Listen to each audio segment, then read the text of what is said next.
Hi all, ಎಲ್ರಿಗೂ ನಮಸ್ಕಾರ. ನಾನು ನಿಮ್ಮ ಸಹನಾ. ವೆಲ್ಕಮ್ ಟು ಅಟ್ಸಾನು ಲಾಗ್ಸ್ 99. ಇವತ್ತಿನ ವಿಡಿಯೋದಲ್ಲಿ ನಾನು ನಿಮಗೆ ಬಿಸಿಬೇಳೆ ಬಾತ್ ಮಾಡೋದು ಹೇಗೆ ಅಂತ ತಿಳಿಸ್ಕೊಡ್ತೀನಿ. ಸಾರಿ ಉಳಿದಿರೋ ಅನ್ನದಿಂದ ಬಿಸಿಬೇಳೆ ಬಾತ್ ಮಾಡೋದು ಹೇಗೆ ಅಂತ ತಿಳಿಸ್ಕೊಡ್ತೀನಿ. ಹಾಗೆ ರೈಸ್ ಯೂಸ್ ಮಾಡಿಕೊಂಡು ಹೇಗೆ ಅಂತಲೂ ಕೂಡ ತಿಳಿಸ್ಕೊಡ್ತೀನಿ.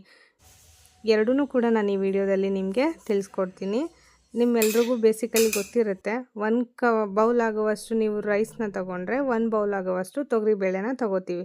ಅದೇ ಥರ ಉಳಿದಿರೋ ಅನ್ನನ ಹೇಗೆ ತೊಗೋಬೇಕು, 1 ಬೌಲ್ ಅಕ್ಕಿಗೆ ಎಷ್ಟು, 3 ಬೌಲಷ್ಟು ರೈಸ್ ಆಗುತ್ತೆ. ಸೊ ನೀವು 3 ಬೌಲಷ್ಟು ರೈಸ್ ತೊಗೊಳ್ಳಿ, 1 ಬೌಲಷ್ಟು ತೊಗರಿಬೇಳೆನ ತೊಗೊಳ್ಳಿ. ಇದನ್ನು ಮಾಡೋದಕ್ಕೆ ನಾನು ಏನೇನು ತರಕಾರಿ ತೊಗೊಂಡಿದ್ದೀನಿ ಅಂದರೆ, ಒಂದು 10ರಿಂದ 12 ಆಗುವಷ್ಟು ಬೀನ್ಸು, 1 ಕ್ಯಾರೆಟು, ಅರ್ಧ ನೂಕಲ್ಲು ಟೊಮೆಟೊ, ಆಲೂಗಡ್ಡೆ, ಈರುಳ್ಳಿ. ನೀವು ನೋಡ್ತಿರ್ಬೋದು, ನಾನು ಎಲ್ಲನೂ ಉದ್ದುದ್ದಕ್ಕೆ ಸಣ್ಣಕ್ಕೆ ಕಟ್ ಮಾಡಿಟ್ಕೊಂಡಿದ್ದೀನಿ. ಹಾಗೆ 1 ಬೌಲ್ ಆಗುವಷ್ಟು ತೊಗರಿಬೇಳೆ ಕೂಡ ತೊಗೊಂಡಿದ್ದೀನಿ. ಹಾಗೆ ಹಸಿ ಬಟಾಣಿ ಇತ್ತು, ಹಾಗಾಗಿ ಅದನ್ನು ಕೂಡ ನಾನು ಯೂಸ್ ಮಾಡ್ಕೊಂಡಿದ್ದೀನಿ. ಇಲ್ಲಿ ಆದಷ್ಟು ನಾವು ಬಿಸಿಬೇಳೆ ಬಾತಿಗೆ ಸ್ವಲ್ಪ ತರಕಾರಿ ಯೂಸ್ ಮಾಡಿದ್ರೇ ಚೆನ್ನಾಗಿರುತ್ತೆ. ಜಾಸ್ತಿ ತರಕಾರಿ ಸಿಕ್ಕಿದ್ರೆ ಅದು ಚೆನ್ನಾಗಿರಲ್ಲ. ಸ್ವಲ್ಪ ತರಕಾರಿಗಳನ್ನೇ ಹಾಕ್ಕೊಂಡ್ರೆ ಚೆನ್ನಾಗಿರುತ್ತೆ. ಒಗ್ಗರಣೆಗೆ ನಾನಿಲ್ಲಿ ಅಲ್ಲಿ ತೋರಿಸಿದಂತಹ ಈರುಳ್ಳಿ, 2 ಟೊಮ್ಯಾಟೊ, ಕರಿಬೇವಿನ ಸೊಪ್ಪು, ಒಣಮೆಣ್ಸಿಕಾಯಿ, ಹಾಗೆ ಹಸಿ ಬಟಾಣಿ, ಒಂದು ಸ್ವಲ್ಪ ಹುಣಸೆ ಹುಳಿ ಕೂಡ ಇಟ್ಕೊಂಡಿದ್ದೀನಿ ರೆಡಿ ಮಾಡಿ. ಇವಾಗ ನಾವು ಮಾಡೋದು ಹೇಗೆ ಅಂತ ನೋಡೋಣ. 1 ಬೌಲ್ ಆಗುವಷ್ಟು ನಾನಿಲ್ಲಿ ತೊಗರಿಬೇಳೆನ ತೊಗೊಂಡಿದ್ದೀನಿ. ನೀವು ರೈಸ್ ಯೂಸ್ ಮಾಡಿದ್ರೆ 1 ಬೌಲ್ ರೈಸ್ ತೊಗೊಳ್ಳಿ. ನಾನಿಲ್ಲಿ ಒಂದು ಸ್ವಲ್ಪ ಯೂಸ್ ಮಾಡಿದ್ದೀನಿ ಅಷ್ಟೇ. ಇನ್ನು ಮಿಕ್ಕಿರೋದೆಲ್ಲ ಅನ್ನನೇ ಹಾಕ್ತೀನಿ. ಹಾಗೆ ತರಕಾರಿ ನಾನು ಆವಾಗಲೇ ತೋರಿಸ್ದೆ ಅಲ್ವಾ, ಅದೆಲ್ಲನೂ ಇಲ್ಲಿ ಹೀಗೆ ಉದ್ದುದ್ದಕ್ಕೆ ಕಟ್ ಮಾಡ್ಕೊಂಡಿದ್ದೀನಿ. ಕ್ಯಾರೆಟು, ಬೀನ್ಸು, ನೂಕಲ್ಲಿ ಹಾಕ್ಕೊಂಡೆ, ಹಾಗೆ ಆಲೂಗಡ್ಡೆ ಮತ್ತು ಸ್ವಲ್ಪ ಈರುಳ್ಳಿ ಕೂಡ ಹಾಕ್ಕೊಂಡಿದ್ದೀನಿ. ಇನ್ನು ಸ್ವಲ್ಪ ಒಗ್ಗರಣೆಗೆ ಇಟ್ಕೊಂಡಿದ್ದೀನಿ.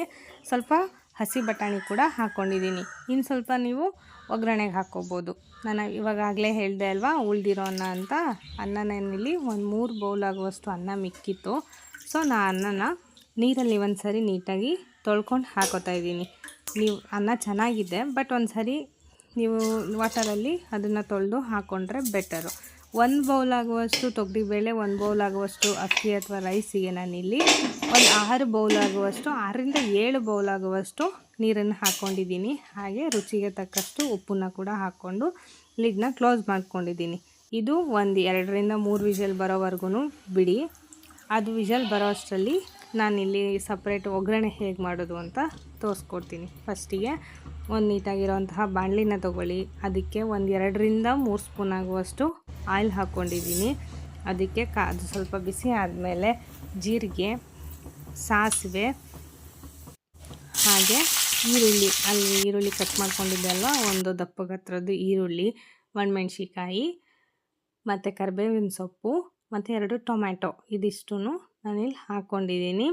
ಅದಷ್ಟು ನೀವು ಹಾಕಿದ್ಮೇಲೆ ಮತ್ತು ಅಲ್ಲಿ ಇಟ್ಕೊಂಡಿದ್ದೆ ಅಲ್ವಾ ಸ್ವಲ್ಪ ಹಸಿ ಬಟಾಣಿ, ಅದನ್ನು ಕೂಡ ಸೇರಿಸ್ಕೊಂಡಿದ್ದೀನಿ.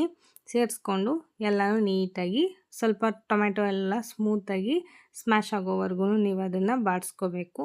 ಅದಕ್ಕೆ ರುಚಿಗೆ ಎಷ್ಟು ಉಪ್ಪು ಬೇಕೋ ಅಷ್ಟು ಉಪ್ಪನ್ನು ಕೂಡ ನಾನು ಹಾಕ್ಕೊಂಡಿದ್ದೀನಿ. ಅದೆಲ್ಲವೂ ಕೂಡ ನೀಟಾಗಿ ಬೇಯಬೇಕು ಒಗ್ಗರಣೆಲೇ. ಸೊ ಇದೇನಾದರೂ ನಿಮಗೆ ಸ್ವಲ್ಪ ತಳ ಹಿಡಿತಿದೆ ಅಂತ ಅನಿಸಿದ್ರೆ ನಾನು ಇಲ್ಲಿ ಸ್ವಲ್ಪ ಹುಣಸೆ ರಸನ ಹಾಕ್ಕೊಂಡೆ. ಇನ್ನು ಸ್ವಲ್ಪ ಇಟ್ಕೊಂಡಿದ್ದೀನಿ, ಸ್ವಲ್ಪ ಹಾಕ್ಕೊಂಡೆ.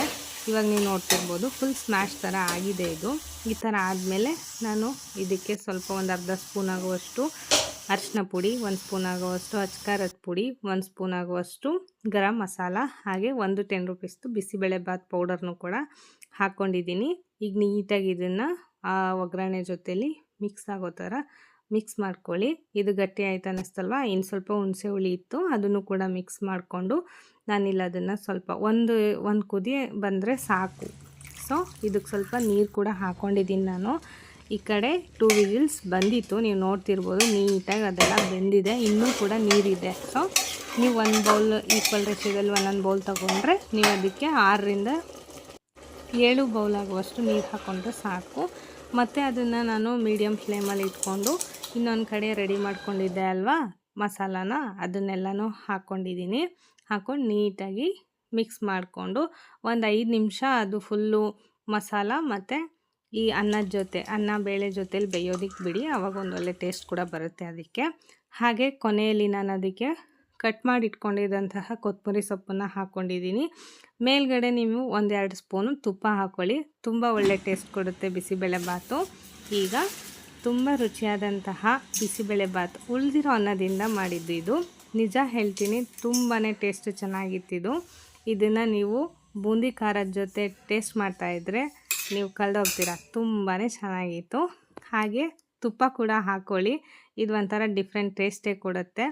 ಬಿಸಿಬೇಳೆಬಾತಿಗೆ ನೀವು ಯಾವಾಗಲೂ ಕೂಡ ತುಪ್ಪ ಹಾಕ್ಕೊಂಡು ತಿಂದರೆ ನಿಜ ಅದೊಂಥರ ಚೆನ್ನಾಗಿರುತ್ತೆ. ನೀವು ಫುಲ್ ವಿಡಿಯೋ ನೋಡಿದ್ದಕ್ಕಾಗಿ ಧನ್ಯವಾದಗಳು. ಪ್ಲೀಸ್ ಸಬ್ಸ್ಕ್ರೈಬ್ ಮಾಡಿ, ಶೇರ್ ಮಾಡಿ. Thank you.